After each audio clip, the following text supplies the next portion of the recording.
Alors, que devient la liberté dans un système de soins accaparant comme celui-là? Le concept même de liberté va devenir de plus en plus perverti. Et c'est ça qui est fascinant dans cette évolution, et c'est peut-être pour ça qu'elle est le plus terrible. C'est qu'elle va récupérer tous les concepts, y compris celui de liberté. Je dirais même y compris les idées d'Illich dont vous parliez tout à l'heure.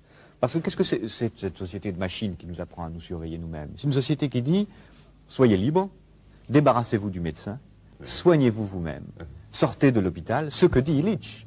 Et autrement dit, elle va, sous prétexte de liberté, sous prétexte d'autonomie, créer les conditions de l'aliénation la plus formidable, qui est en quelque sorte l'aliénation par soi-même, volontaire, à une norme imposée de l'extérieur.